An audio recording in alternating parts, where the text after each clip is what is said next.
राम राम, स्वागत है आपका इंडिया न्यूज हरियाणा में। मैं हूं आपके साथ अतुल प्रताप सिंह।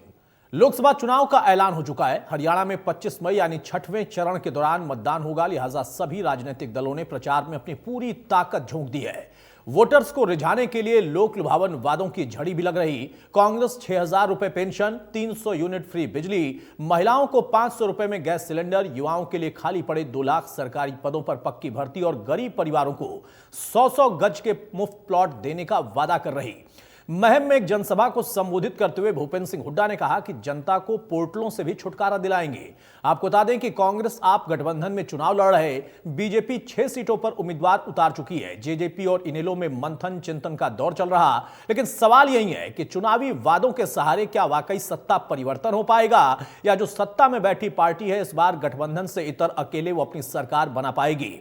इधर जेजेपी के लिए, इनेलो के लिए मंथन और चिंतन का समय है, क्योंकि उनको 10 के 10 सीटों पर अकेले चुनाव लड़ना है। कैंडिडेट भी तय करने हैं, कैंडिडेट उतारने भी हैं और मजबूती के साथ जीत दिलाने के लिए उनको और ज्यादा मजबूत करना भी है। लेकिन कांग्रेस और आप के गठबंधन के सामने बीजेपी जो कि सत्ता में मौजूद है वो तन कर खड़ी है। बीजेपी ना सिर्फ सबसे पहले अपने 6 कैंडिडेट उतार चुकी है, बल्कि उसके साथ साथ आम आदमी पार्टी का एक कैंडिडेट यानी गठबंधन का एक कैंडिडेट तो मैदान में है, लेकिन बाकी कैंडिडेट पर अभी कांग्रेस के मंथन का दौर जारी है। लेकिन उस बीच में सियासी शोर के साथ साथ चुनावी वादों का शोर सबसे ज्यादा सुनाई देने लगा। मुफ्त की योजनाएं, मुफ्त की बातें कांग्रेस की तरफ से, बाकी दलों की तरफ से अभी से कही जाने लगी हैं। हमारी सरकार आएगी तो भाई क्या करेंगे हम? भाई हमारी सरकार आते ही जो बुजुर्गों की पेंशन है वो 6,000 रुपया महीना रुकेगा। 6,000 का मैंने किया।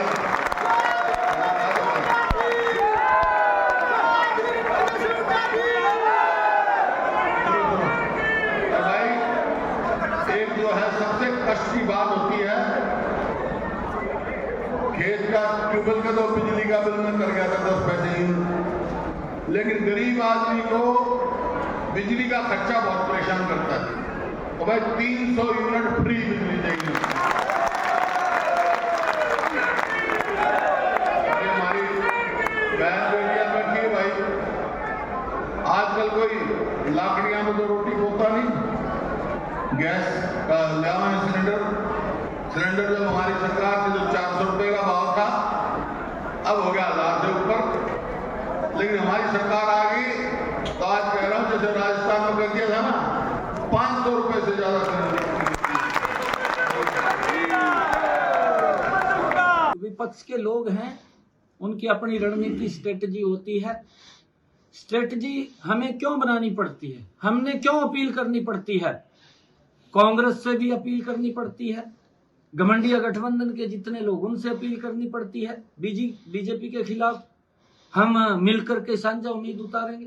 अरे साझा तो तब उतारेंगे क्योंकि नरेंद्र मोदी और मनोहर लाल जी की जो सरकार रही थी उन्होंने जबरदस्त लोगों के हित में काम किए हैं। जब वो उन्होंने जबरदस्त काम किए हैं तभी तो इनके ऊपर ये इस प्रकार की दिक्कत खड़ी हुई है। अभी ये अकेले इनको पीछे करना मुश्किल है और हम शायद मिलकर के पीछे कर देंगे, क्योंकि नरेंद्र मोदी जी के जो काम हैं वो काम बोल रहे हैं और वो काम आज देश का और प्रदेश का हर व्यक्ति नरेंद्र मोदी जी से प्रेम करता है और 10 की 10 लोकसभा की सीटें यहां से तीसरी बार नरेंद्र मोदी जी को प्रधानमंत्री बनाने में हरियाणा अहम भूमिका अदा करेगा। भारतीय जनता पार्टी पूरी तरह से तैयार है। हमने 6 कैंडिडेट भी दे दिए हैं और दूसरी पार्टियां हैं, कांग्रेस का अभी तक कोई कैंडिडेट आया नहीं है, सिर्फ एक आम आदमी पार्टी का कैंडिडेट आया है, तो वो हमारे से बहुत पीछे हैं और लोगों ने मन बनाया हुआ है कि मोदी जी को फिर से प्रधानमंत्री बनाना है और जनता ये कह रही है कि इस बार मोदी जी कुछ 400 पार की बात है वो सही पूरा करके। बहरहाल सवाल इस बात का है कि गारंटी वर्सेस वादा, किसका यहां पर वाकई वादा पूरा होगा या गारंटी चलेगी। हमारे साथ कुछ खास मेहमान हैं, उनसे मैं आपको तारुफ कराता हूं। चर्चा में आगे बढ़ते हैं। प्रोफेसर वीरेंद्र चौहान है, बीजेपी के प्रवक्ता, बहुत स्वागत है प्रोफेसर साहब आपका। नीरज गुप्ता है, कांग्रेस के प्रवक्ता, बहुत स्वागत है गुप्ता जी आपका। विजेंद्र रेणु है इनेलो की तरफ से, बहुत स्वागत है रेणु साहब आपका। और डॉक्टर मनवीर छिल्लर है आम आदमी पार्टी की तरफ से, बहुत स्वागत है डॉक्टर साहब आपका। प्रोफेसर वीरेंद्र चौहान, शुरुआत में आपसे ही कर रहा हूं भाई, गारंटी वर्सेज वादा कौन है मजबूत ज्यादा? देखिए, अगर मजबूती की अगर बात आप मुझसे पूछ रहे हैं तो भारतीय जनता पार्टी के मुकाबले जो लोग इकट्ठे चुनाव लड़ रहे हैं और जो उनके साथ गठबंधन में शामिल होना चाहते थे लेकिन उनको कांग्रेस ने पूछा नहीं, रेडू साहब की पार्टी या और भी कोई छोटा मोटा राजनीतिक दल हरियाणा में काम करता है, वो सारे मिलकर भी इस समय भारतीय जनता पार्टी की लोकप्रियता के पासंग नहीं ठहरते।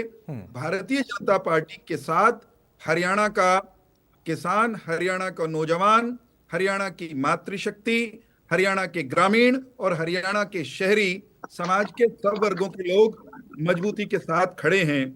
भारतीय जनता पार्टी के साथ वो 45 लाख हरियाणवी परिवार खड़े हुए हैं भाई साहब, जिन्होंने घर बैठे सरकार की 400 के करीब योजनाओं के लाभ परिवार पहचान पत्र के माध्यम से प्राप्त किए हैं। वे 19.5 लाख किसान भारतीय जनता पार्टी के साथ खुलकर खड़े हुए हैं, खिले हुए चेहरे के साथ कमल खिलाने की तैयारी कर रहे हैं, जिनके खाते में किसान सम्मान निधि पूरी की पूरी आई। उसमें राजीव गांधी के शासनकाल की तरह कोई डकैती, डाका, कटौती नहीं पड़ी। नरेंद्र मोदी जी ने अगर 2000 रुपए का बटन दबाया तो 2000 के 2000 हरियाणा के किसान के खाते में आया।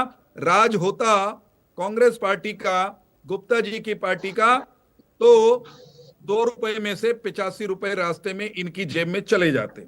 हरियाणा के भारतीय जनता पार्टी के साथ वे 12 लाख किसान खड़े हुए हैं, वे जिनके खाते में उनकी फसल के दाम डायरेक्ट गए हैं पहली बार। हमारी सरकार बनने से पहले हरियाणा के किसान जो अपनी फसल के लिए खेत में पसीना बहाते, ओले सहते, आंधी तूफान में भी फसल खेत की रखवाली करते, उनकी फसल मंडी में जाती थी, फसल का दाम आता था आड़ती के पास, हफ्तों और महीनों तक उसको पैसा नहीं मिलता था। हमने करोड़ों किसानों के खाते में करोड़ों रुपए जो हैं सीधे भेजे हैं, जो उनका हक बनता था। भारतीय जनता पार्टी के साथ वे 30 लाख हरियाणवी परिवार भी खड़े होंगे, मजबूती के साथ खड़े होंगे, जिनको हमने आयुष्मान भारत और चिरायु हरियाणा के अंतर्गत निशुल्क इलाज की सुविधा दी है। वो 30 लाख परिवार भी हैं, ग्रामीण परिवार, जिनको घर, जिनकी रसोई तक हमने शुद्ध नल का जल पहुंचाया है। और सबसे ज्यादा मजबूती के साथ गांव हमारे साथ इसलिए खड़ा है, हमें गांव के विरोधी पार्टी कहने वालों को बताना चाहता हूं, सत्ता में कांग्रेस भी रही, इनेलो भी रही, लेकिन इनमें से किसी के कार्यकाल में हरियाणा का गांव रोशन नहीं हुआ। हरियाणा के 5900 गांवों में 24 घंटे अनइंटरप्टेड बिजली हमने पहुंचाई है। तो जो जगमग हुए हैं, जो रोशन हुए हैं, वो भारतीय जनता पार्टी के साथ खड़े होने वाले हैं।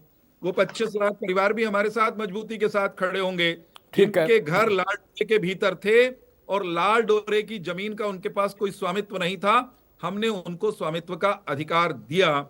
इसलिए हम अपने प्रतिद्वंदियों के सामूहिक, अपने सभी प्रतिद्वंदियों की सामूहिक ताकत के मुकाबले भी बहुत आगे खड़े हैं। और हमारे प्रतिद्वंदियों की हालत ये है, कांग्रेस पार्टी, क्योंकि हमारे बाद उसका नंबर आता है तो वो बहुत पीछे। कांग्रेस पार्टी का आपको आलम याद है, 12-13 साल से जिस पार्टी के पास न ब्लॉक के अध्यक्ष, न जिलों के अध्यक्ष और प्रांत के कोई पदाधिकारी बने भी हैं, तो वो आपस की जूतम पेजार में उलझे हुए हैं। हमारा मुकाबला एक ऐसी जर्जर पार्टी से हरियाणा में होने वाला है। सच्ची बात यह है कि मुकाबले में वो कहीं दूर दूर तक असल में खड़े दिखाई नहीं देते। और अंतिम बात इसमें मैं ये जोड़ रहा हूं, आपने अपनी डिबेट की शुरुआत जिस अभिवादन से की, राम राम, हरियाणा वो प्रदेश है जहां का प्रधान अभिवादन वो राम राम है, जयराम जी की है। हरियाणा में उस कांग्रेस पार्टी को अब की बार हरियाणा के लोग सबक सिखाएंगे, उसे मुंह की खानी पड़ेगी। जिस पार्टी ने पहले राम को काल्पनिक कहा, फिर भगवान राम के मंदिर के निर्माण का विरोध किया, और जब मंदिर बन गया अदालत के आदेश पर, उन्हें न्योता दिया गया प्राण प्रतिष्ठा में आ जाओ भाई साहब, तो वो अभागे प्राण प्रतिष्ठा के समारोह में भी अपनी सांप्रदायिक राजनीति के चलते मुस्लिम तुष्टीकरण के अपनी नीति के चलते वहां भी नहीं आए, इसलिए हम उनको कहीं 3-13 में जनता की निगाह में खड़ा हुआ नहीं पाते हैं। ठीक बात है प्रोफेसर साहब, लेकिन राम राम की खूबसूरती है ना कि आते भी राम राम कहते हैं और जाते भी राम राम कहते हैं। अब इसमें जनता को तय करना है कि किसको आना है किसको जाना है। बताइए गुप्ता जी, भाई वो 400 योजनाओं के जरिए 400 पार का अपना सपना सजोए हैं और आप कह रहे हैं कि हम आएंगे तो 500 का सिलेंडर देंगे। देखिए मेरे चौहान भाई प्रवक्ता बीजेपी के कितनी तारीफ कर रहे हैं। 750 किसान के हत्यारे, 750 किसान को मार दिया, उसके बाद अपनी उपलब्धियों को गुणगान करने हैं। इनको भी बिल्कुल शर्म नहीं आती, फिर भी अपना वो किसानों का मसीहा बना रहे हैं। हमने किसान के खाते में ये बेच दिया वो बेच दिया। अरे भाई 750 किसानों को मार भी तो दिया आपने। राम की बात करते हैं, आखिर में राम के नाम पे वोट मांगते हैं, राम को सभी मानते हैं। हम राम के नाम पे राजनीति नहीं करेंगे, हम राम के नाम पे राजनीति नहीं करेंगे। सुनिए मेरी बात, हम राम के राजनीति नहीं करेंगे, राम को हम मानते हैं। और आपकी जानकारी के लिए बता दूं, जिस राजीव गांधी जी आप बोलते हैं, उस मंदिर का दरवाजा राजीव गांधी ने खुलवाया था और पूजा हमने शुरू कराई थी। अगर हम राम मंदिर के अगेंस्ट होते हैं तो वहां दरवाजा ना खुलता। आपकी जानकारी बता दूं। रही भ्रष्टाचारी की बात करते हो, आप भ्रष्टाचारी को अपनी पार्टी में लेते हो तब भ्रष्टाचारी याद नहीं रहती। 2014 से 2019 तक आपका क्या ग्राफ था? 2019 में हरियाणा की जनता को आपकी अपनी औकात दिखा दी, आप 40 सीटों में सिमट गए। हमारे संगठन की बात करते हो, हमारा संगठन एक बना नहीं बना, हम बिना संगठन के 32 सीटों पे आ गए। हमारा संगठन बन जाएगा और हमारी पार्टी की कल्पना से आप बहुत पीछे हैं, अपनी तारीफ खुद कर रहे हैं। जनता तय करेगी। आपने किसानों को पीटा, कर्मचारियों को पीटा, कोई वर्ग हरियाणा में है तो जिसको नहीं पीटा तो बताओ, कोई वर्ग हड़ताल में नहीं गया तो बताओ, चाहे पटवारी हो, चाहे आंगनबाड़ी का हो, चाहे कोई भी हो, बताइए मुझे क्या बेरोजगारी दर थी 2014 में, आज बेरोजगारी दर क्या है? सिर्फ अनकरेबल बातें करके लोगों को भड़काने का काम करते हैं। हरियाणा पे 60,000 करोड़ का कर्जा था 2014 में, आज कर्जा कितना है? 4.5 लाख करोड़ का कर्जा। 100 स्मार्ट सिटी का वादा था, कहां गए? 2 करोड़ रोजगार थे, कहां गए? 15 लाख खाते हमारे थे, वो कहां गए? ऐसी जनता को बरगलाते हो। जनता बहुत बरगली। राम को सभी मांगते हैं, राम को पूरा देश मानते हैं, लेकिन जनता विकास के नाम पे वोट देगी। आपकी हवा निकल चुकी है, हमारी जनता रैली कब से चल रही है? आप घबराए हुए तभी आप गठबंधन के साथ ही छोड़ गए। जिस पार्टी की मजबूती की बात कर रहे हो, अपनी तारीफ कर रहे हो कि हम बहुत मजबूत हैं, आपको 2019 में तो गठबंधन करना पड़ा, आपकी सरकार न बनती। अगर इतने सूरपंथन आदमी ने जिस पार्टी के खिलाफ इलेक्शन लड़ा, आपने गठबंधन क्यों किया?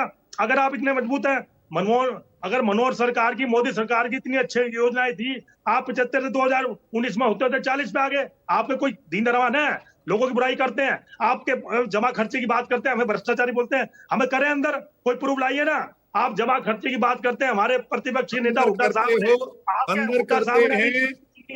तो चिल्लाते हो। एक बार सुनिए, विधानसभा ने पूछा आपसे, पर्ची खर्ची, वर्ष जमा खर्ची पर्ची, आप करिए अंदर कोई प्रूफ लाइए। सिर्फ बोलने से जमा खर्ची पर्ची हो जाता है तो हाय तोबा मचाते हो। नहीं, आप आए तो मचाते हैं, आपकी बातों का जवाब दे रहा हूं मैं, आपकी बातों का जवाब दे रहा हूं मैं। अंदर करते हैं तो ईडी के दफ्तर के सामने धरने पर बैठ जाते हो। धरना करना राइट है, हम ईडी पे गए भी, हमारे हुड्डा साहब भी 3 बार गए, राहुल गांधी 7 बार गए, उसमें क्या प्रॉब्लम है? हमने कोई उनका काम में दमन डाला? हमारे कार्यकर्ता आ नहीं सकते? धरना देने की जरूरत खाता भाई ने ना खाता ना भाई, जो मोदी अमित शाह कहे वो सही, आप जो कहो वो सही, ना लोगों से पूछा, ना खाता ना भाई, जो आपने कहा वो सही। इलेक्टर बॉन्ड पे चुप है, जो पार्टी 70 साल का हिसाब हमसे मांगती है, आज इलेक्टर बॉन्ड पे चुप क्यों है? इलेक्टर बॉन्ड का धन कहां गया?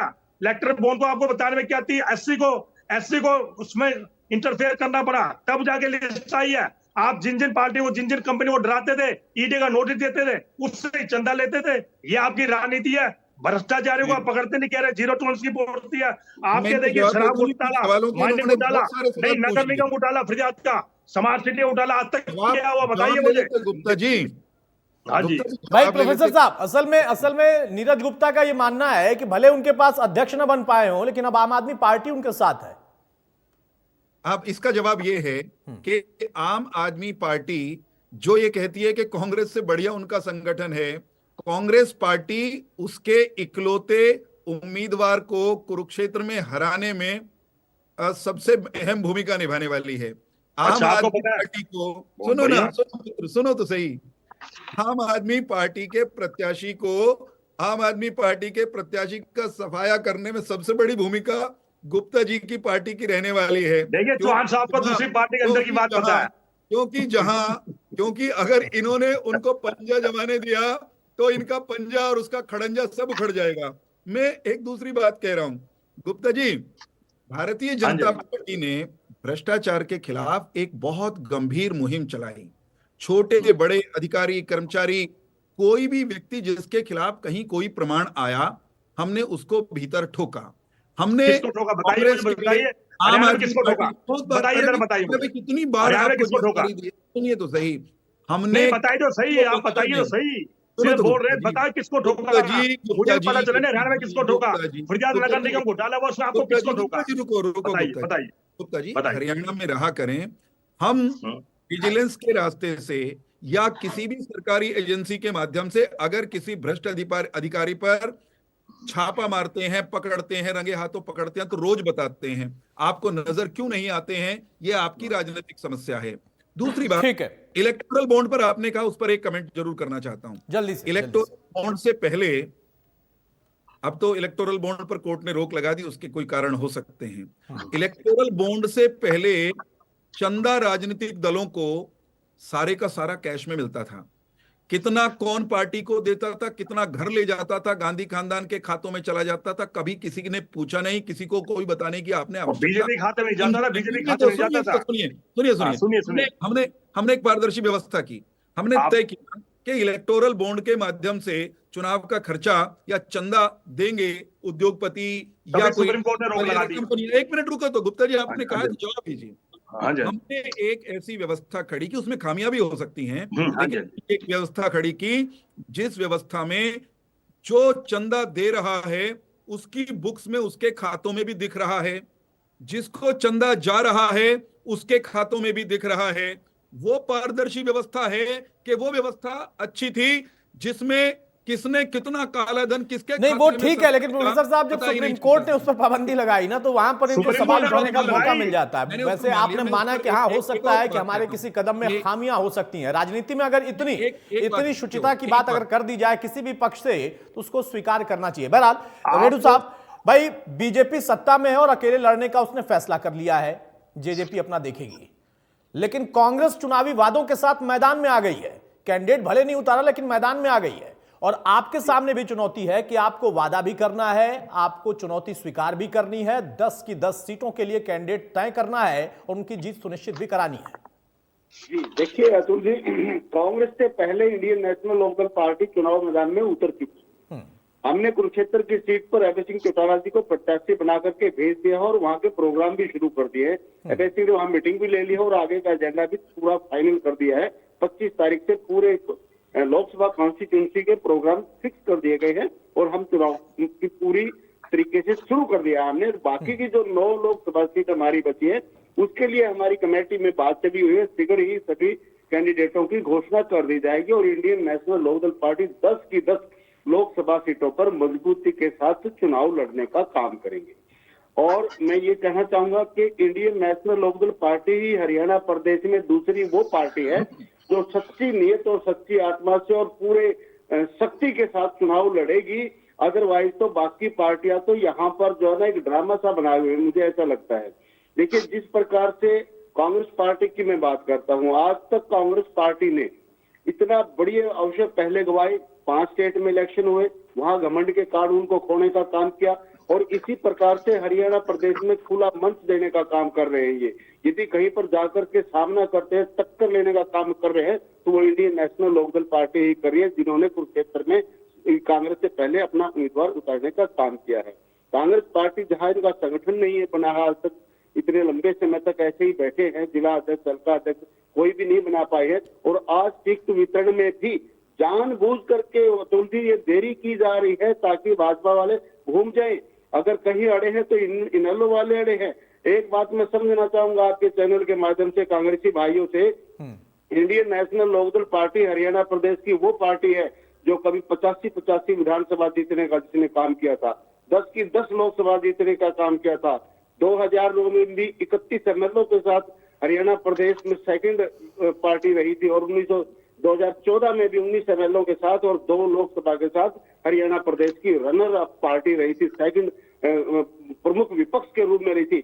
आज कांग्रेस पार्टी एक ऐसी पार्टी के साथ तो गठबंधन करती है जिसका कि हरियाणा में आज तक अंकुर भी नहीं फूटा है, उसके साथ गठबंधन करके भारतीय जनता पार्टी को टक्कर देना चाहती है। और एक इतनी मजबूत पार्टी जो हरियाणा प्रदेश में सबसे महत्वपूर्ण पार्टी मानी जाती है, उसको हमारे को टोंट सुनने के लिए वीरेंद्र चौहान जी के हमारे को टोंट सुनाने के लिए इसलिए छोड़ दिया क्योंकि वो अंदर खाते इनकी मदद कर रही है, इसलिए उनको भी इंडियन नेशनल लोकदल से परहेज कर रही है ताकि कहीं भाजपा को नुकसान ना हो जाए। अदरवाइज तो हरियाणा प्रदेश में ऐसा माहौल था जो केंद्र की सरकार ने स्वयं मान लिया था कि हरियाणा प्रदेश की सरकार फेल हो चुकी है, विफल हो चुकी है। और यदि हम माननीय तत्कालीन मुख्यमंत्री के चेहरे पर ये पार्टी इलेक्शन लड़ती तो इनको आभास हो चुका था कि इनकी एक भी सीट लोकसभा की नहीं आएगी। इसीलिए आनन फानन में इनको मुख्यमंत्री बदल करके नया चेहरा देना पड़ा ताकि जो गवर्नमेंट की एंटी इनकम्बेंसी होती है उससे बचा जा सके। आज हरियाणा प्रदेश के ऐसे हालात बनाए हुए थे जिसमें इस पार्टी को यहाँ से चलता करना बहुत ही आसान कार्य था, लेकिन यदि कांग्रेस की नीयत साफ होती और कांग्रेस साफ नीयत से इनको बचाने का काम सोचती तो जरूर इनकी एक भी सीट हरियाणा प्रदेश में नहीं आनी थी, क्योंकि जो भाव हरियाणा प्रदेश के लोगों को भारतीय जनता पार्टी की सरकार ने दिए हैं उनको भुला नहीं जा सकता। अभी हमारे साथी कह रहे थे कि 12 लाख किसान हमारी मदद करेंगे, किस मुंह से आपने उनकी मदद मांगने का काम किया? उनको उग्रवादी और कभी आतंकवादी और कभी आंदोलन जीवी की परिभाषित करने वाले आप लोग 750 किसानों का खून आपने पी रखा और फिर कहते कि वो हमारी मदद करेंगे। इसके बाद ये कहते कि हमने जो है ना ये इलाज किया है इतने सारे लोगों को, चिरायु लगा दिया, फलाना लगा दिया, चिरायु लगा दिया, फलाना लगा दिया। हरियाणा प्रदेश के हॉस्पिटल में 50% स्टाफ नहीं है, दवाइयां नहीं है और आज भी कितने सारे हॉस्पिटल, पीएचसी, एचसीएससी, ये कहीं भी किसी प्रकार की सुविधा आपने नहीं दी है। ईंटें लगाने, आपने तो ईंटें भी नहीं लगाई, कोई ऐसा भी काम नहीं किया कि लोग आपको वोट देंगे। आप कहते हैं हमने हर घर नल से जल पहुंचाने का काम किया। क्यों आंदोलन होते हैं जल के लिए? सिर्फ घोषणा मात्र से आपको वोट नहीं मिलेंगी। शिक्षा के क्षेत्र का आपने भट्ठा बिठा दिया, 50% शिक्षा के क्षेत्र में स्टाफ नहीं है। और तो और आपके सरकार के द्वारा दिए रेणु साहब ये मुद्दे आप गिनाने लगे, कैंडिडेट मिल गए पूरे? 100% एक लोकसभा सीट से हमारे पास 8-8, 10-10 कैंडिडेट। अच्छा, 8-8, 10-10 मिल गए। भाई ये ब्रेकिंग में चलवा सकता हूं, इनेलो के पास एक सीट पर 8-8, 10-10 कैंडिडेट हैं। इतना तो बीजेपी और कांग्रेस के पास भी नहीं थे। उन्होंने कहा कि ज्यादा से ज्यादा 2-3 नाम हम पैनल में दे सकते हैं, लेकिन आपने कहा तो अच्छी बात है, मैं मान लेता हूं, उसको मानता हूं। अगर आपके पास एक सीट पर 8-8, 10-10 है तो मुझे लगता है कि सिर्फ एक सीट का ऐलान अभी नहीं होना था। मुश्किल हो रही होगी ना तय करने में कि अगर 8-8, 10-10 है तो कैसे तय करें। बहरहाल मनवीर चिल्लर भाई, बीजेपी कैंडिडेट उतार चुकी है 6 और सत्ता में काबिज है अकेले अब जो है जेजेपी से अलग होकर निर्दलियों के साथ। हो गया रेणु साहब, हो गया, मान लिया मैंने 8-8, 10-10 कैंडिडेट हैं भाई नेलो के पास एक सीट पर। हो गया रेणु साहब हो गया, प्लीज प्लीज प्लीज प्लीज हो गया। मनवीर चिल्लर भाई, बीजेपी सबसे आगे है क्योंकि वो सत्ता में भी है और साथ में 6 कैंडिडेट उसने उतार भी दिया है। उसके बाद आम आदमी पार्टी है क्योंकि सबसे पहले उसने उतारा था गठबंधन में। उसके बाद इनेलो है, उन्होंने भी एक कैंडिडेट उतार दिया है, यानी तीसरे नंबर पर इनेलो। आपने चौथे नंबर वाली पार्टी से गठबंधन किया है, कांग्रेस से। देखिए अतुल जी, सबसे पहले आपके सवाल का जवाब देने से पहले जो डिबेट का आपने टॉपिक रखा कि गारंटी वर्सेस वादा, उसके ऊपर मैं बोलना चाहूंगा कि मोदी जी और बीजेपी ने कहा है कि आने वाला समय सिर्फ पैकेजिंग का समय है, तो और उसको वो बखूबी निभाते रहते हैं। और इसी तरह से उन्होंने जुमले को पैकेजिंग और लेबलिंग कर दी है, लेकिन वो जुमला पैकेजिंग लेबलिंग से गारंटी नहीं बनेगा, वो जुमला ही रहेगा। और रही बात गारंटी की, तो उनकी गारंटियां तब मानेंगे जब पहले की जो उनकी बातें हैं उनका वो हिसाब दें। 2014 में वो चुनावी घोषणा पत्र बोलते हैं, 2019 में वो संकल्प पत्र बोलते हैं, आज वो उसको गारंटी बोलते हैं। समय समय पर शब्द बदलने से कुछ नहीं है। पहले वो पहले का हिसाब दे, 15 लाख हर खाते में, 2 करोड़ रोजगार, 100 स्मार्ट सिटी, बुलेट ट्रेन, किसान की आय दुगना करेंगे, हर व्यक्ति को पक्का घर देंगे। स्विस बैंक से जो हिसाब देने की बात करते थे, वो आज अपना खुद का पीएम केयर फंड का हिसाब नहीं दे रहे, एसबीआई का हिसाब नहीं दे रहे, 1 रैंक 1 पेंशन की बात करते थे। ये सारी चीजें इनको बताइए, ये जुमला है, गारंटी है, वादा है या घोषणा पत्र था? था ये या संकल्प था ये? इनका क्या नाम है ये तो एक बार नाम तो बता दीजिए। इसके बाद देखिए, हमारे बीजेपी के प्रवक्ता साथी ने कहा कि हमने हर घर जल पहुंचाया, हर नल में जल पहुंचाया। तो अमृत घोटाला 300 करोड़ रुपए का रोहतक में हम नहीं कह रहे, खुद बीजेपी के सांसद अरविंद शर्मा जी ने इन्हीं के बीजेपी के लोगों पर आरोप लगाया कि रोहतक में 300 करोड़ रुपए का अमृत घोटाला हुआ। बात हुई थी पानी पहुंचाने की, ये नहीं थी कि 300 करोड़ का घोटाला हो जाएगा। और इस बात में इनकी कितनी सच्चाई है वो इस बात से प्रमाणित होता है कि चंडीगढ़ हाईकोर्ट ने बीजेपी की सरकार पर 5 लाख रुपए जुर्माना लगाया कि ये बच्चे और बच्चियों के स्कूल में पानी पीने का पानी भी नहीं पहुंचा सकते। ये तो इनकी सच्चाई है और यहाँ झूठ बोलने में तो इनको महारत हासिल है। इसके बाद इन्होंने एक चीज कहा कि कि इंडिया गठबंधन के उम्मीदवार को कांग्रेस वाले हराना चाह रहे हैं। मैं वीरेंद्र चौहान जी के साथ डिबेट की थी मैंने चंडीगढ़ चुनाव पे, जब उन्होंने कहा था कि उन्होंने उसके खिलाफ वोट किया है कांग्रेस वालों ने, लेकिन सुप्रीम कोर्ट में क्या निकल करके सामने आया? चौहान जी, कोई थूक के चाटना तो बीजेपी से सीखे। रही बात आप राम की बात करते हैं, आप उसी पार्टी के हैं जिस पार्टी का एक सांसद ये कहता है कि रम में बसे राम और विस्की में बसे विष्णु, और उस व्यक्ति का आप जो है और राजनीतिक कद भी बढ़ा देते हैं। ऐसी तो आपकी मर्यादाएं हैं, ऐसे तो आपके संस्कार है। ऐसे दूसरे पर आरोप लगाना, इन चीजों से कुछ नहीं होता। आप काम की बात कीजिए। आप ये बताइए आपने क्या काम किया है, आपके पास क्या विजन है, आप किस विजन के तहत जाना चाहते हैं? आप राजस्थान चुनाव में तो कहते हैं कि हम वहां पर 2700 रुपए गेहूं खरीदेंगे, हरियाणा में कहते हैं कि हम 2200 रुपए खरीदेंगे। ये बताइए ये डिफरेंस कहां से आया भाई? आपकी जो गारंटी है उसमें टर्म्स एंड कंडीशन अप्लाई है क्या कि वो सिर्फ राजस्थान वालों को मिलेगी, छत्तीसगढ़ वालों को मिलेगी, हरियाणा वालों को गारंटी नहीं मिलेगी? इससे पहले देखिए ये कहते थे एक अकेला सब पे भारी, जैसे इंडिया गठबंधन बना इन्होंने अपनी बात बदल दी, बोले कि हम अकेले नहीं, हम 47 हैं। अब ये कह रहे हैं कि सारे इकट्ठे हो गए। अरे भाई 26 लोग इकट्ठे हुए तो 47 इकट्ठे हुए नहीं हुए? आप अकेले से 47 हो गए, अब कह रहे हैं ये सारे इकट्ठे हो गए। और जो इसके साथ ही देखिए इनेलो के प्रवक्ता साथी ने कहा कि अंकुर नहीं फूटा भी आम आदमी पार्टी का। तो मैं उनको बता दूं अभी कुछ समय पहले चुनाव हुआ था, नगर परिषद का चुनाव और जिला पार्षद का चुनाव, उसमें आम आदमी पार्टी हरियाणा में दूसरे नंबर की पार्टी है।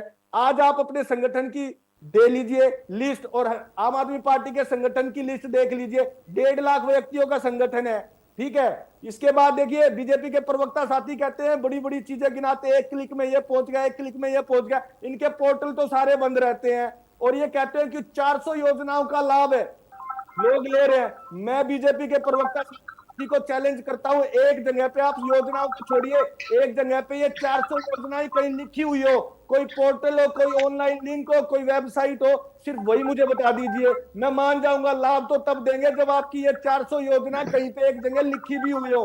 और दूसरा चीज ये कि ये चीजों का नाम बदलते हैं, शहरों के नाम बदलने से कोई स्मार्ट सिटी नहीं बनता। करनाल को मुख्यमंत्री जिस गृह जिले के मुख्यमंत्री हैं उसको भी स्मार्ट नहीं बना पाए, तो ये और क्या करेंगे? इन्होंने हरियाणा में सिर्फ और सिर्फ कर्जा बढ़ाया है, 3 लाख करोड़ से ज्यादा का कर्जा हरियाणा पे किया है। किसान 750 किसानों की शहादत के ये जिम्मेदार है। किसान की आय को दुगना करने की बात की थी। ठीक बात है चिल्लर साहब। देखिए एक चीज तो निकल कर आ गई कि तीनों विपक्षी दल जो है वो चाहे गठबंधन में हो या अकेले लड़ रहे हो, उनके मुद्दे कॉमन है। चौहान साहब, कॉमन मुद्दे अगर होंगे तो मुश्किल पैदा हो जाएगी ना। आप ये कह रहे हैं कि आम आदमी पार्टी के जो गठबंधन के कैंडिडेट हैं उनको हराने का काम कांग्रेस कर रही है। गुप्ता जी कह रहे हैं कि आपको जानकारी कैसे मिल रही है? जो आम आदमी पार्टी के प्रवक्ता हैं वो कह रहे हैं कि आप जो 400 योजनाओं का जिक्र कर रहे हैं उनका कोई भी औचित्य नहीं है, कहीं धरातल पर नहीं है, नाम बदलने से कुछ नहीं होता। चौहान साहब, अब आप थूक के चाटने की बीजेपी की पुरानी आदत है। थूक कर कौन चाटता है? जरा अभी सुन के जाना। आप बीजेपी सुन लीजिए, सुनो जरा, दोनों एक ही बात दोहराते रहोगे। अब ये रोक दीजिए भाई, एक ही बात की रट लगा रखी है, थूक दिखाऊंगा। आम आदमी का मेयर नहीं बनने देना। रुक जाओ मेरे भाई, अब बताइए कौन नहीं बनने देता? अरे रुक जाओ, एक ही बात बोलते रहोगे। मैंने आप भगवान राम में विश्वास बोलने से क्या हो जाएगा? 50 बार विश्वास करते हैं, फर्क पड़ता है कुछ? क्या भगवान राम में विश्वास करते हैं ना? मेरे से सवाल पूछा है ना, बावड़े हो रहे हो क्या? सवाल जवाब राम में विश्वास है, राम में विश्वास करते हैं, सवाल मुझसे विश्वास करते हैं, जवाब देने को बावड़े में दो, के संविधान में विश्वास है। संविधान में विश्वास है, बाबा साहब के अम्बेडकर पगलाओ मत, बाबा पागल साहब जैसी अम्बेडकर हरकतें के मत करो। संविधान में सवाल विश्वास मुझसे है, पूछा गया है, मैं जवाब दे रहा इंडिया हूँ। में विश्वास है। सवाल वो मुझसे बताइए पूछा गया बीजेपी है, ने मैं गलत जवाब किया दे नहीं रहा किया, हूँ। पागलों जैसी लोकतंत्र की हरकतें हत्या आपने- की नहीं की। मैं बहुत विनम्रता चौहान से, साहब अतुल लोकतंत्र भाई की रोक हत्या सकते की हैं क्या नहीं की इनको आप? बीजेपी ने। अतुल भाई रोक सकते हैं क्या इनको आप मुझे एक रुक अतुल जाओ जी जरा से एक इनसे बार, पूछे उन्होंने रुक चंडीगढ़ में रुक जाओ, लोकतंत्र की बदतमीजी हत्या मत की। करो। अरे रुको, भाई, हर बार रणवीर शिकार सत्य बदतमीजी कड़वा कर होता है, आपको ऐसे ही हर गुस्सा बार आएगा। बदतमीजी आप करते शॉर्ट हो। टेम्पर बेशक हो जाए, हर बार सच्चाई बदतमीजी नहीं दब करते हो, सकती, मानते नहीं हो कहने पे सच्चाई भी। नहीं दब सकती। मानते नहीं हो कहने शॉर्ट पर। टेम्पर होने से कुछ नहीं मेरी बारी होगा। में बोली जा आप रहे हो ये यार। बताइए, भगवान राम में अतुल विश्वास भाई क्या करते हैं। बदतमीजी कर रहे हैं? अच्छा, एक मिनट एक मिनट एक मिनट, चौहान साहब, चौहान साहब एक मिनट, चौहान साहब प्लीज, चौहान साहब प्लीज, चौहान साहब प्लीज, एक मिनट, चौहान साहब प्लीज। डॉक्टर मनवीर चिल्लर, डॉक्टर मनवीर चिल्लर, डॉक्टर मनवीर चिल्लर, आप भगवान राम में बदतमीजी विश्वास की हद करते होती है हैं? भाई। हाँ जी, बिल्कुल करते हैं। तो आपके नेता तो कहते थे मंदिर बनाने से क्या होगा? अरे मैं इनके नेता इनको कहते थे, जवाब- एक मिनट, चौहान साहब एक मिनट, चौहान साहब एक मेरी- मिनट, मैं आऊंगा मेरी- आप तब बोलिए, प्लीज प्लीज प्लीज, चौहान साहब एक मिनट। राम हाँ भाई, इनको डॉक्टर रोक मनवीर दीजिए, चिल्लर, क्या इनको- आपके इनको नेता तो बदतमीजी कहते करते थे हैं। कि मंदिर बनाने इनका से क्या लाइसेंस- होगा, तो अब भगवान राम की याद कैसे आ रही है? मैं अतुल जी, इनको मैं रोक पूछ दीजिए। रहा आ रहा हूं चौहान साहब, एक सेकंड, चौहान साहब बस प्लीज एक सेकंड, उसके बाद आप कंटिन्यू कर लीजिएगा। ऐसा है जी, हम तो राम रोज सुबह शाम राम भगवान राम की आरती करते हैं, भगवान राम का नाम लेते हैं, लेकिन बीजेपी का कोई नन्ही copyright के नहीं क्या है गई थी भगवान राम सपने में? पे। कॉपीराइट नहीं है, राम अरविंद सत्य है। केजरीवाल की आप नन्ही के बताइए, नहीं, क्या नहीं, गई? राम पे आपके कॉपीराइट तो बजरंगबली किसी ने का नहीं कैसी है, बात- लेकिन थूक बजरंगबली के ने चाटने कैसी की जो बात सियासत बोली होती है ना, कर्नाटक उसके बहुत में- सारे उदाहरण हैं।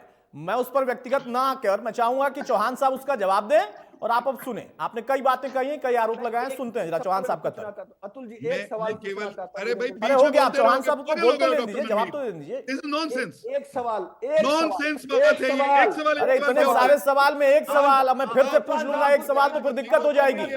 मैं राजनीति में कभी नहीं आऊंगा, अपने बच्चों की कसम खाता हूं, चले आए राजनीति में, इसको कहते हैं थूक के चाटना। अब सुनिए जरा, हो गया डॉक्टर साहब, हो गया, प्लीज हो गया, सुनिए मैं जवाब देना चाहता हूँ। चौहान साहब। मैं रणवीर चिल्लर बहुत विनम्रता से आपको बताता हूं, थूक कर चाटना किसको कहते हैं, याद करेंगे आप? चंडीगढ़ में अरे बताइए रुको, ना। बीच में बोल रहे हो फिर। अरे भाई, शुरू- उदाहरण अभी अभी चंडीगढ़ तो का शुरू बताइए नहीं हुआ ना, ना। थूक के चाटा नहीं अभी चाटा, तो- हाँ या ना? आप क्या बताइए, थूक बदतमीजी के है चाटा, यार? हाँ या ना? क्या बदतमीज बीजेपी ने आदमी थूक के हो? चाटा नहीं चाटा। बदतमीज आदमी हो के अरे नहीं हो? बदतमीज नहीं, सच्चाई बदतमीज बोलिए। हो के नहीं हो? चंडीगढ़ में थूक के अरे चाटा क्या नहीं हो रहा है चाटा। भाई ये? अरे अतुल जी, भाई, मैं डिबेट चंडीगढ़ छोड़ में दूं क्या थूक के फिर? चाटा नहीं चाटा, इलेक्ट्रॉनिक अतुल भाई, थूक के क्या चाटा मैं नहीं डिबेट एक चाटा। मिनट, नहीं नहीं आप चौहान साहब, बताइए। डिबेट तो मैं किसी को नहीं छोड़ने देता हूं, डिबेट कैसे छोड़ पागलपन पर रोक अरे नहीं डॉक्टर लगाओगे डॉक्टर आप? चिल्लर, नहीं, आप सच- आप 10 मिनट- बताइए, अरे आप डॉक्टर चिल्लर एक मिनट भाई, एक मिनट अपनी बारी में बोल लीजिएगा प्लीज। डॉक्टर चिल्लर, डॉक्टर मनदीप चिल्लर, डॉक्टर मनदीप चिल्लर प्लीज, डॉक्टर मनदीप चिल्लर, अरे भाई एक जवाब ले लीजिए, उसके बाद अपनी बात रखिएगा। डॉक्टर मनदीप चिल्लर, डॉक्टर मनदीप चिल्लर, डॉक्टर मनदीप चिल्लर, मैं बार बार कह रहा हूं, उसके बाद फिर बोलने का मौका नहीं दूंगा। चौहान साहब बाद में बोल पाएंगे, मैं बोलने का मौका नहीं दूंगा, वरना मैं थूक के चाटने का सिलसिला अन्ना आंदोलन से जब शुरू करूंगा ना, तो उसके बाद भागने की नौबत आ जाएगी आपकी। इसलिए अभी फिलहाल सुनिए। एक मेयर चुनाव को अगर आप कहते हैं तो बिल्कुल सही उदाहरण आप प्रस्तुत करते हैं, और कोर्ट ने तय किया है। अब यहां पर जरा उनका काउंटर सुन लीजिए, उसके बाद अपनी बात रखिएगा। डॉक्टर मनवीर चिल्लर, डॉक्टर मनवीर चिल्लर, डॉक्टर मनवीर चिल्लर, प्लीज भाई, भाषण देने आए क्या आप? डॉक्टर मनवीर चिल्लर, आवाज दोनों के ऊपर करे पीसीआर टीम। बीजेपी के प्रवक्ता के समर्थन में ना इस कूदे। व्यक्ति को डॉक्टर मनवीर चिल्लर, एक मिनट, मैं किसी प्रवक्ता के समर्थन में नहीं कूदता हूं, मुझे कृपया ज्ञान देने की कोशिश मत करिएगा, वरना फिर गिनाऊंगा जिस समय आम आदमी पार्टी से आपका कोई नाता भी नहीं रहा होगा ना। उस वक्त आंदोलन को समर्थन हम लोग करते थे, ये ज्ञान मत दीजिएगा बैठ के। अभी ताजा ताजा नेता बने हैं, नेतागिरी और प्रवक्तागिरी में अभी बहुत बाकी है वक्त आपको। जब अन्ना का आंदोलन चल रहा था ना, तब से मैं नोट कर रहा हूं, तब से हम लोग चर्चा कर रहे हैं। अभी भाषण मत दीजिए। आम आदमी पार्टी का यहाँ पे मंच नहीं सजाया है, ना बीजेपी का, और मैं किसी का समर्थन नहीं करता हूं। आपने सवाल पूछा है, वो जवाब देना चाहते हैं, उसका जवाब लीजिए, उसका जवाब लीजिए, और नहीं तो उठ के जाइए, नहीं तो उठ के जाइए। मैं ऐसे नहीं जाने देता हूं, लेकिन मैं उठा के जरूर भेज दूंगा। प्लीज चौहान साहब की आवाज जाएगी।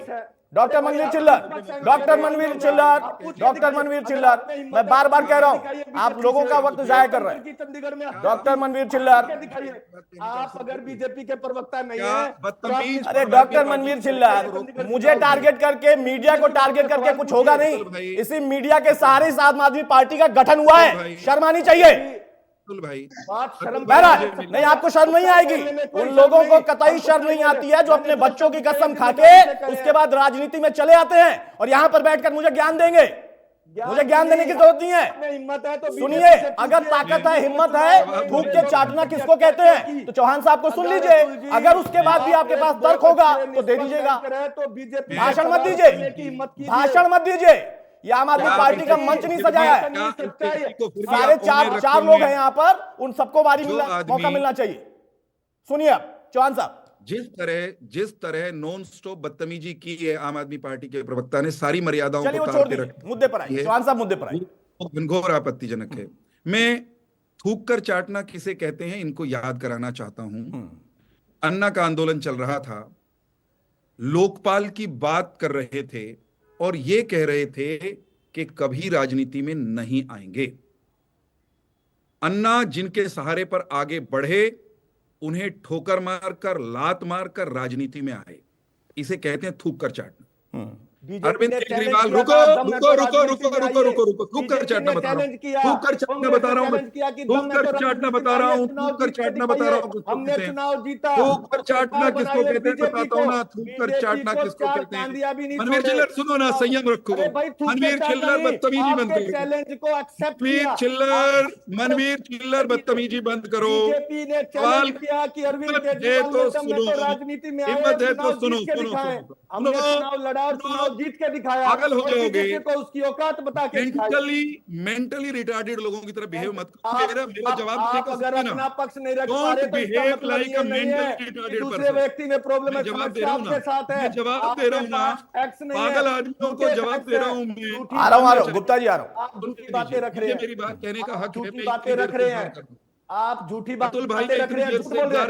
नहीं, अब देखिए चौहान साहब, मैं आपसे रिक्वेस्ट कर सकता हूं, उनसे रिक्वेस्ट कर सकता हूं, लेकिन अगर उनको थूक के चाटने वाले शब्द का मतलब नहीं पता है तो अब वो सुनने को मूड में नहीं है। क्योंकि जो व्यक्ति जिस पार्टी से ताल्लुक रखता है और उस पार्टी को सबसे बड़ा, मैं रोक के आपको चौहान साहब बोलूंगा कि उस पार्टी को सबसे बड़ा किसी का सहयोग मिला था तो हम मीडिया कर्मियों का मिला था, क्योंकि हमें लगा था कि देश में एक जनभावना आ रही है।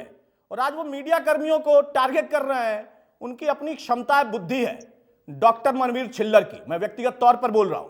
अब सुनिए डॉक्टर मनवीर चिल्लर, चौहान साहब अपनी बात पूरी कर लेंगे तो अपना काउंटर कर दीजिएगा। भाषण देना हो तो उठ के जा सकते हैं, अपना एक मंच सजाइए, वहां भाषण दीजिए बैठ के। यहां पर नीरज गुप्ता भी बैठे हैं, विजेंद्र रेणु बैठे हैं, दोनों मेरे लिए सम्मानित हैं, उनको भी मुझे पूरा वक्त देना है। मुझे केवल 1 मिनट दे दीजिए। चौहान साहब कंटिन्यू प्लीज। मैं ये कह रहा हूं, थूक कर चाटना किसे कहते हैं, उसका रिकॉर्ड है देश के पास। अरविंद केजरीवाल ये कहते हैं टेलीविजन कैमरा के सामने कि मैं अपने बच्चों की कसम खाता हूं, कभी कांग्रेस के साथ हाथ नहीं मिलाऊंगा। अरविंद केजरीवाल आज उसी कांग्रेस की गाड़ी में चढ़े हुए हैं, उसी कांग्रेस की पौधी चढ़ रहे हरियाणवी में कहना हो तो। थूक कर चाटना इसे कहते हैं। अरविंद केजरीवाल वो व्यक्ति है, डॉक्टर मनवीर चिल्लर, जो व्यक्ति कहता मैं हरियाणा में पैदा हुआ हूं, हरियाणा का बेटा हूं, और वो व्यक्ति पंजाब में जाके कहता है कि हरियाणा को SYL के रास्ते एक बूंद पानी नहीं मिलेगा। ऐसे व्यक्ति के प्रवक्ता हो, शर्म आती है आपको? शर्म आती है आपको? शर्म आती है आपको? शर्म आती है आपको? शर्म आती है आपको? शर्म आती है आपको? मनवीर चिल्लर ऐसे निकम्मे, नाकारा, झूठे, नवाज शरीफ की बिरयानी खाते हैं, बात हुई थी पानी रोकने की, ना कि बिरयानी। चलिए भाई, अब मैं जरा दोनों लोग को रोकूंगा, क्योंकि जब SYL के पानी का जिक्र आएगा ना चौहान साहब, तो वहां पर बीजेपी का भी स्टैंड क्या है ये भी मुझे पता है। और अभी मनवीर चिल्लर फिर से चले गए बिरयानी पे। अरे भाई, बिरयानी जो खाई गई थी और जो समोसा खाया गया था दिल्ली में ना, दोनों का बिल अगर निकालेंगे तो बहुत कुछ बोलना मुश्किल हो जाएगा। अब जरा दोनों लोग शांत हो जाए, मैं दोनों लोगों से गुजारिश कर रहा हूँ। नीरज गुप्ता के पास जा रहा हूँ, अगर आप लोग ऐसे ही बोलेंगे तो ऑडियो डाउन करना पड़ेगा। चौहान साहब माफी चाहूंगा, समय ज्यादा निकल गया आप लोगों पर। नीरज गुप्ता, भाई आम आदमी पार्टी बहुत मजबूती के साथ कह रही है कि हम, चूंकि बीजेपी ने चैलेंज किया था इसलिए आंदोलन के बाद इनको राजनीति में आना पड़ा, और चूंकि आपसे ही लड़ाई लड़कर आए थे, लेकिन आपके साथ ही पहली बार सरकार बनाना पड़ा कुछ दिनों के लिए, फिर उसके बाद सत्ता में आए। अब जब हरियाणा में कांग्रेस के साथ ही गठबंधन में आए हैं, कल तक ये कहते वहां पर चौहान साहब कह रहे हैं कि कांग्रेस इनको हरा देगी। उसकी गाड़ी में चढ़ इसकी गए क्या तो। गणित है? चौहान साहब प्लीज, नीरज गुप्ता। ये प्लीज देखिए अतुल जी, पहले तो मैं सभी प्रवक्ताओं से सभी देखिए अतुल जी, मैं सभी प्रवक्ताओं से अपील करूंगा, एक हम गणमान्य चैनल में बैठे हैं जिसे पूरा हरियाणा देखता है, इस चैनल पे मैं सभी प्रवक्ताओं से अपील करूंगा, प्रोटोकॉल अपनाए रखे। ये अच्छी बात नहीं है एक दूसरे को गाली गलौज करना है, बदतमीजी करना है, इसमें हम सभी की बेइज्जती है। आपके गठबंधन के साथ ही ज्यादा कर रहे हैं, चौहान साहब भी गुजारिश कर रहे थे। देखिए चौहान साहब, गठबंधन उनकी बात है, मैं किसी को कोई, चाहे हमारे गठबंधन के साथी हो, किसी को मर्यादा सामने की इजाजत नहीं देता, चाहे मैं हूं, चाहे कोई भी हो, चाहे चौहान साहब हो, चाहे हमारे गठबंधन के साथी हो। देखिए जो इंडिया गठबंधन की स्थापना हुई है, ये देश में लोकतंत्र बचाने के लिए हुई है। उसमें मैंने ये नहीं देखा कौन पार्टी हमारे खिलाफ है, किसने हमारे खिलाफ बोला, क्या नहीं। इससे मतलब है कि देश में लोकतंत्र को बचाना, जिस हिसाब से बीजेपी ने देश में लोकतंत्र की हत्या करी है, उसका एग्जाम्पल आपने चंडीगढ़ में देखा, उसमें पंजाब हाई कोर्ट ने कितनी फटकार लगाई और दोबारा इनका मेयर बना। ठीक है जी। दूसरी बात ये जो बीजेपी, क्या गुप्ता जी ये बताते चले, कांग्रेस में दूसरी बात बीजेपी 400 पार महाराज, हम तो लोकतंत्र है क्या? इसलिए कोई आपातकाल लगाने वाली कांग्रेस में लोकतंत्र कभी रहा है क्या, ये भी बता दो। 400 पार तो हम 30 साल पहले हो चुके हैं, इसलिए इतना गठबंधन अच्छा नहीं है, इतना घमंड अच्छा नहीं है। चौहान साहब प्लीज बोलने दीजिए उनको, आप लोग सुन रहे हैं। पूछिए सर, पूछिए, क्या पूछ रहे हो आप? बस मुझे ये बताइए कि आपातकाल जैसा घृणित पाप करने वाली कांग्रेस पार्टी में लोकतंत्र है क्या? क्यों? बिल्कुल राहुल गांधी और प्रियंका गांधी से बाहर जाने के उसी तो लोकतंत्र के कारण वोट दे रहे हो। अगर लोकतंत्र बना है तो कांग्रेस पार्टी से बना है, 70 साल से आप वोट डालते जा रहे हो, तो लोकतंत्र से डाल रहे हो कि लोकतंत्र की स्थापना किसने? कांग्रेस पार्टी। आपकी पार्टी का वोट नहीं था, आप तो 2 सांसदों वाली पार्टी थे, और हरियाणा में भी 2 पार्टी दो ही थे आपके, तो आप हमें ज्ञान मत दीजिए। 70 साल से आप जिस पार्टी में चल रहे हो वो सिर्फ कांग्रेस की देन है। आज जितना भी आप स्ट्रक्चर दे रहे हो कांग्रेस की देन है। क्या इमरजेंसी भूल गए क्या? इमरजेंसी किसने लगाई थी? इमरजेंसी लगाई थी जब के हालात थे, जैसे हालात थे तो लगानी पड़ी, जैसे हालात थे उसमें क्या दिक्कत है? आपने भी तो किसानों को मारा, नहीं आपने 750 क्यों मारा? नहीं आपने 750 किसानों क्यों मारा? आपने 750 किसानों क्यों मारा? आपने 750 किसानों क्यों मारा? अच्छा आप छोड़ दीजिए, चौहान साहब प्लीज, चौहान साहब मुझे एक सेकंड, मेरा सवाल पहले हो जाए, उसके बाद अपनी बारी में आप बोलिएगा। चौहान साहब प्लीज, मेरा सवाल नीरज गुप्ता, वर्तमान स्थिति में बहुत चर्चा हम कर चुके हैं, लोकतंत्र और आपातकाल, उसके कई बार जवाब मुझे बड़े अजीब मिले हैं। मेरा वर्तमान में सवाल जो है कि आपने गठबंधन के साथ सरकार के अंदर जाने का फैसला किया और उसके पहले आपको चुनाव में जाना है। जो वादे हुड्डा साहब महम में कर रहे थे, आपको लगता है कि हां उन चुनावी वादों के आधार पर आप उनके 400 पार के नारे को विराम लगा पाएंगे? देखिए हरियाणा में कांग्रेस सरकार बनेगी और हम जितनी 10 सीटें हैं, 10 सीटों में तो मैं ये नहीं कहता सारी जीतेंगे, हम इंडिया गठबंधन मिलकर चुनाव लड़ेगा और ज्यादा से ज्यादा सीटें चुनेगी। जनता मालिक है, जनता जिसे चुनेगी उसे ही जिताएगी, इसलिए कहना सकता है हम कितनी सीटें जीतेंगे। बीजेपी भी 10 सीट नहीं जीत सकती, जनता डिसाइड करेगी। जनता को विकास चाहिए, रोजगारी चाहिए, महंगाई कम करनी चाहिए, जनता चाहेगी। जनता धर्म के चुनाव पे लड़ाई लड़ेगी या जनता इन मुद्दों पर लड़ाई लड़ेगी? देखिए व्यक्तिगत तौर पर नीरज भाई मैं आपकी तारीफ करूंगा, क्योंकि आपने कहा इस बात को कि मैं अभी कह नहीं सकता हम कितना जीतेंगे। आपके पार्टी के शीर्ष नेतृत्व वाले कह रहे हैं 10 की 10 सीट जीतेंगे। आपकी पार्टी के बहुत वरिष्ठ नेता हैं कैप्टन अजय यादव, वो कह रहे हैं कि अगर मेरिट और सर्वे के आधार पर टिकट दिया गया तो 4-5 शायद जीत पाए। और आपने तो वैसे ही कह दिया कि मैं कह नहीं सकता कितनी जीतेंगे, जनता तय करती है। मैं भी इसका समर्थन करता हूं। रेणु साहब एक कमेंट आपका, उसके बाद आऊंगा चौहान साहब आऊंगा आपके। रेणु साहब भाई आपके लिए मजबूती के साथ 10 सीटों का पूरा विकल्प खुला है और एक पर आपने उतार भी दिया है। कम से कम टिकट में तो आप कांग्रेस से आगे निकल गए हैं, लेकिन आगे निकलने से बात नहीं बनती है। वादे वो भी कर रहे हैं, वादे आप भी करेंगे, मुकाबला गारंटी से है। देखिए हाँ फर्क है, वादों में फर्क है। हम जो वादे करेंगे हम उनको पूरा करेंगे, क्योंकि ये लोकसभा का इलेक्शन है। अब कांग्रेस जो वायदे कर रही है, कांग्रेस का जो घोषणा पत्र माननीय मुख्यमंत्री, पूर्व मुख्यमंत्री भूपेंद्र हुड्डा जी ने पढ़ करके सुनाया मैंने। जब लोकसभा का इलेक्शन है तो मेरा मानना ये है, जो ये कह रहे हैं 500 रुपए का सिलेंडर देने का काम करेंगे, क्या हरियाणा प्रदेश उसमें योग्य होगा? वो कर सकता है, क्यों नहीं? अगर ये घोषणा करवानी है तो सेंट्रल लेवल पर घोषणा क्यों नहीं करवाई जाती है? क्यों नहीं आप सेंट्रल जो इलेक्शन कमेटी है उससे घोषणा होनी चाहिए, या यहाँ पर इसकी कांग्रेस की घोषणा कुछ है? आम आदमी पार्टी की घोषणा कुछ है, क्यों नहीं इनका एक संयुक्त घोषणा पत्र निकला आज तक? क्यों ये पीछे अपने आप को एक दूसरे के पीछे छुपाने का काम कर रहे हैं? कुल मिलाकर के बात ये है अतुल भाई कि इंडियन नेशनल लोकदल पार्टी मजबूती से चुनाव लड़ेगी, और ये बात सही है। ये तो जनता का फैसला आना है किसको कितना मत देंगे, लेकिन सही मायने में देखा जाए तो हरियाणा प्रदेश में यदि कोई सही नेता जो हरियाणा प्रदेश को सही दिशा दे सकते हैं तो वो चौधरी अमर सिंह चौटाला है। अमर सिंह चौटाला एक ऐसे नेता है जिन्होंने अपने दादाजी रास्ते पर चलते हुए किसानों के लिए अपनी विधानसभा की सदस्यता का त्याग पत्र देकर के किसानों के बीच में खड़े हुए, और एक विधायक होने के बावजूद भी जिस प्रकार से हरियाणा प्रदेश की जन विरोधी नीतियों को उजागर करने का काम अमर सिंह चौटाला ने किया, तो वो 30 विधायकों वाले भी नहीं कर पाए। यदि सही मायने में 30 विधायकों भी उस टाइम इस्तीफा देते तो शायद सरकार को इतना लंबा नहीं खींच पाती, और ना ही 750 किसान हमारे शहीद होते। ये केवल और केवल कांग्रेस की कमजोरी रही कि वो मुद्दों को सही तरीके से नहीं उठा सकी। और इसी प्रकार से आम आदमी पार्टी के बारे में मैं ये कहना चाहूंगा, ये कितनी बार हमने डिबेट में इन हरियाणा के वर्करों से पूछा, पंजाब वाले चलो कहते हैं कि हम पानी नहीं देंगे, किसी एक हरियाणा का वर्कर जो आम आदमी पार्टी का कार्यकर्ता है, पदाधिकारी है, उस किसी ने यदि ये कहा हो कि हरियाणा का हक हम लेकर के रहेंगे। याद होना चाहिए इनको भिवानी में बैठ करके जब भगवत मान के आए थे, उन्होंने क्या कहा था? क्या वो भूल गए इस बात को कि हरियाणा और पंजाब को दोबारा से संयुक्त कर दो?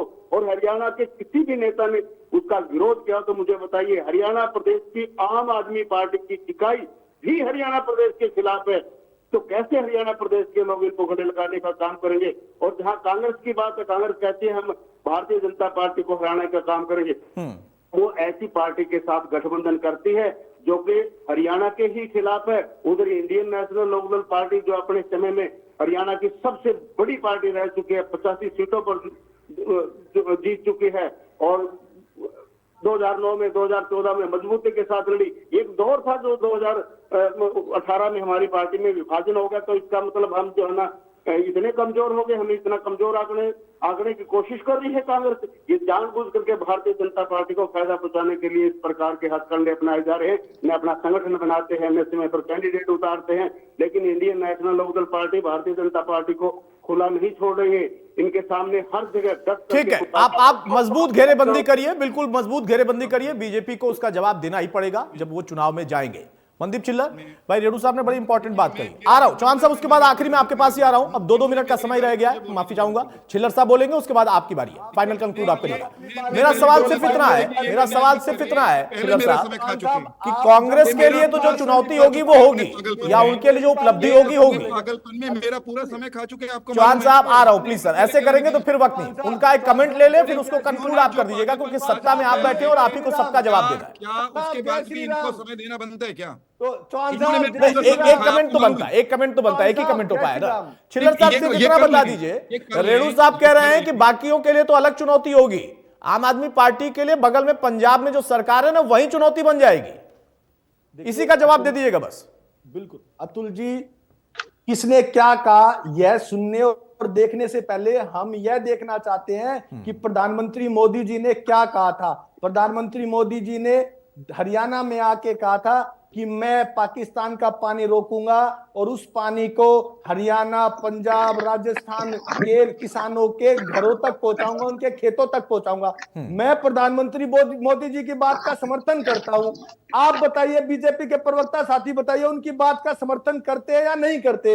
और अगर वो समर्थन करते तो रोक दीजिए इनको, मेरे को जवाब देने दीजिए। बोलकर चले जाते, फिर ये समय मेरा खाता है। नहीं किया आज तक मोदी जी ने उसके ऊपर कार्रवाई क्यों नहीं की? भाई देखिए 4.5 साल इन्होंने, बस एक मिनट चौहान साहब, 1 मिनट, उसके बाद मैं वक्त दे रहा हूं आपको। 1 मिनट उनके 2-3 आरोप तो सुन लीजिए। तो इन्होंने पहले बोलने दिया क्या मुझे जवाब देने दिया? फिर आप इन्हीं को समय दे रहे हो। मिनिमम प्रोग्राम नहीं बनाया और आज तक कॉमन मिनिमम प्रोग्राम की एक भी बैठक नहीं की, और अब वो सरकार से चलती बनी और अब इन्होंने अपनी सरकार बनाई। इन्होंने लोगों को सिर्फ ठगा है, कुछ भी नहीं। ठीक बात है। चिल्लर साहब, अब आपका सवाल मैंने सुन लिया। अब आपसे गुजारिश करूंगा, बोलिएगा मत प्लीज। वीरेंद्र चौहान, रेणु साहब ने कहा है कि आम आदमी पार्टी के लिए हरियाणा में खुद उनकी पंजाब की सरकार चुनौती बनेगी, और उन्होंने गेंद आपके पाले में डाल दी कि प्रधानमंत्री ने कहा था कि पाकिस्तान का पानी रोकेंगे, वो रोक देते तो ये पानी पूरा दे देते हरियाणा को। मैं बिल्कुल भी व्यक्तिगत नहीं होना चाहता, लेकिन आज डॉक्टर मनवीर छिल्लर ने जो बर्ताव किया है वो निश्चित तौर पर घनघोर आपत्तिजनक है। मैं इनके ज्ञान पर सवाल खड़ा कर रहा हूं, व्यक्तिगत ज्ञान पर। डॉक्टर मनवीर छिल्लर, क्या प्रधानमंत्री ने कभी ये कहा था कि पाकिस्तान का पानी जो रोका जाएगा वो पानी एसवाईएल के पानी की जगह हरियाणा आएगा? इतनी बीच में नहीं सुन लो, संयम संयम दिखाओ, संयम फिर पागलपन शुरू हो गया। देखिए, अगर अतुल भाई ये पागलपन आप बार भाई मनदीप छिल्लर सुन लीजिए, भाई मैंने गुजारिश की थी। पहले कह रहे हैं आप जवाब दीजिए, पागलपन ना करो भाई। अरे तो जवाब आप जब सुनेंगे तब तो देगा ना कोई। भाई जवाब अगर आप सुनेंगे तब तो देगा ना कोई, कि मतलब अपनी अपना राग आपको लापना है। वो बता रहे हैं कि प्रधानमंत्री ने क्या कहा था, सुन लीजिए, फिर काउंटर करना होगा कर लीजिए। फिर बता देना आपको, मैं तब बोलूंगा। अतुल भाई रोकिए इस पागलपन को, रुक गए, बोलिए।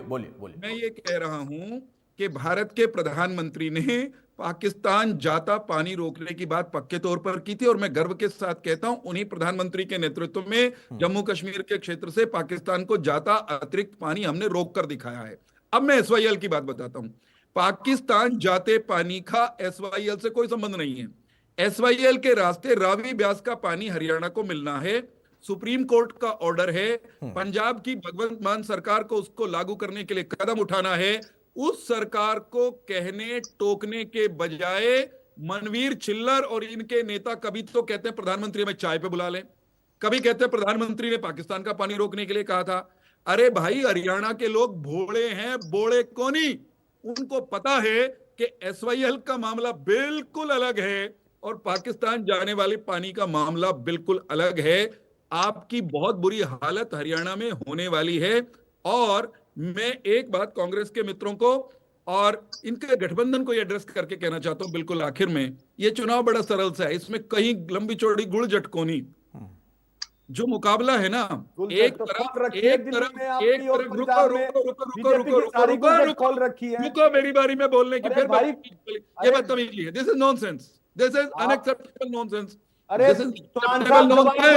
जवाब सुनो, 1 घंटे से सुन रहा हूं तुम्हें मैं 1 घंटे से बकवास सुन रहा हूं, सुनो मेरा जवाब। नो। अतुल भाई फिर पागलपन हो रहा है मेरी बारी में, पहले कर चुके हैं ये पागलपन। अतुल भाई प्लीज, अतुल भाई आप आम आदमी पार्टी को, इन्होंने भाषणबाजी में डॉक्टरेट कर रखी है, मैं क्या कर सकता हूँ, गुजारिश ही तो कर सकता हूँ। सवालों के जवाब तो देने, अरे सवालों के जवाब आपने कहाँ दे दिए कि वो दे देंगे? आप पूछे तो उसका जवाब चाहिए, मैं पूछूं तो आप मुझे बताएंगे कि मैं बीजेपी का प्रवक्ता देने का हक बनता है डॉक्टर साहब। मैं ये कह रहा हूं, अगर मुझे ही प्रवक्तागिरी करनी होती ना तो मैं अपने नाम लिखवा लेता। इस चुनाव में चौहान साहब को थोड़ा ना बुलाता। इस चुनाव में अतुल भाई रोको इस व्यक्ति को, इस पागलपन पर रोक लगाइए, मुझे उत्तर देने दीजिए प्लीज। मुझे आप बोलिए, आपकी आवाज जा रही है, चौहान साहब आप बोलिए। मुझे केवल ये कहना है कि इस चुनाव में चीजें बड़ी सरल हैं। एक तरफ नरेंद्र मोदी जी जैसा डायनामिक, तपस्वी, तेजस्वी नेतृत्व है जो कहता है करके दिखाता है, और दूसरी तरफ छलिया, झूठे, ठगी करने वाले और उन लोगों का गठबंधन है जो कल तक एक दूसरे को पानी पी पोसते थे, गंदी गालियां देते थे। ठीक बात। लोग किस पर भरोसा, अब समय नहीं, 10 सेकंड अतुल जी, 10 सेकंड मांगा भाई, पूरी डिबेट खा गए हो, पूरी डिबेट। अरे चौहान साहब मेरी गुजारिश है, मैं चाहूंगा जरा 10 सेकंड में क्या बोलना चाहते हैं छिल्लर साहब, सुनना चाहिए हमें। क्या नहीं, कांग्रेस विश्वास के काबिल नहीं, अरविंद केजरीवाल विश्वास के काबिल नहीं, विश्वास के काबिल नहीं। ये तो वही वाला सवाल दोहरा दिया छिल्लर साहब आपने। मुझे लगा कि 10 सेकंड में कोई नया सवाल आपने सुन लिया होगा। ये तो वही जवाब जो अभी जवाब उन्होंने दिया था, वही सवाल फिर आपने पूछ लिया। बहुत सारे सवाल पूछे गए थे, और अभी आपके ही साथी नीरज गुप्ता ने आपको कोई संदेश दिया था, शायद वो संदेश भी आप नहीं समझ पाए। बहरहाल चौहान साहब माफी चाहूंगा, अब समय नहीं है।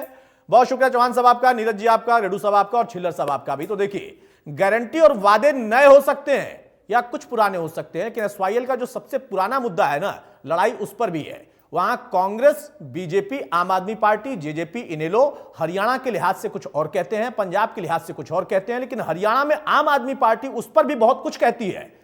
तो मुद्दा वो भी रहेगा, लेकिन सबसे अहम मुद्दा यह होगा कि टक्कर कौन कितनी दे पाएगा, कितनी जल्दी अपने कैंडिडेट उतार पाएगा, क्योंकि कुछ पार्टियां थोड़ा आगे चल रही हैं, कुछ पार्टियां जो कि बहुत पुरानी हैं बहुत पीछे चल रही हैं। राम राम।